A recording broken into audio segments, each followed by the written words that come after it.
Your life, your rules. Unlocked with Huawei Mate 7's advanced fingerprint security on a 6-inch display. Huawei Mate 7. Huawei. Well, the TechBusters team has been playing around with the new Samsung NX1 camera, and I must say overall we are very, very impressed with this camera. I mean, when you look at the price range that it comes in and what it's able to do, the features that it has built in is quite insane. Firstly, it's a 28.2 megapixel camera. It's a mirrorless lens and body at least, and it's got the ability to shoot in 4K. So if you're looking for a semi-professional camera that you want to get started off with, this is a no-brainer. I mean, Toby, you've played with this as well. Yeah, you it's know, insane, the features. We've still got to do some video shooting for TechBusters with it. But what's interesting to me is that Samsung's chosen to make it the full-size body, even though it's mirrorless, and therefore the body could be much smaller and much more compact, because it appeals to that kind of photographer. Yeah. They want to still feel like they're holding a real camera, a camera of substance.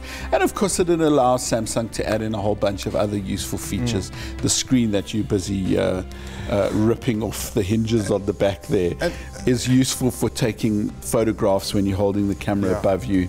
You know, a nice range of lenses. They've got a decent set of lenses. The cool thing about this as well is, Toby, is that it comes with an extra battery, which is nice. So they've thought about those kind of things. And if you look at it in your hand, you know, when you're buying a big body camera like this, the balancing is so important. And this thing really balances really well on your hand when you're taking photographs.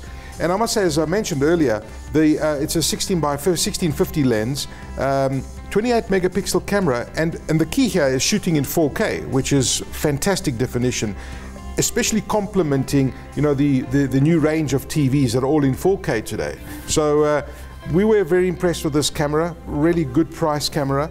And Samsung, of course, have got a pedigree. They bought, was it Pentax, or they bought one of the big camera companies not so long ago. They've got the underlying technology. What's interesting to see is how they're bringing the economies of scale of the other consumer electronics that they make to this market, because this is one of the few growth markets left. You know, compact cameras are being phased out because they're being taken over by cell phones or smartphones. This is still a category that's got some life in it, and they've done a very good job with it. But the price, what do you think of the price? I think it was 15,000 Rand for the body. 15 grand, it's what you'd pay for a body of this kind of quality and this kind of ability. So I suppose it's a big leap if you're a Canon or a Nikon user to go to this. But if you are using a Samsung phone and you have a Samsung television, it's not a huge leap forward to use that brand in another category. And I don't think they let the side down. And I hear changing the lens is really easy. Yeah. That's it. Well done. Do you want to give us a live demo? Let me give you a live demo of the camera change, just so that you don't believe me. There. Okay. And there. Are you happy? I see. I did it. It's so simple. Even Aki understands.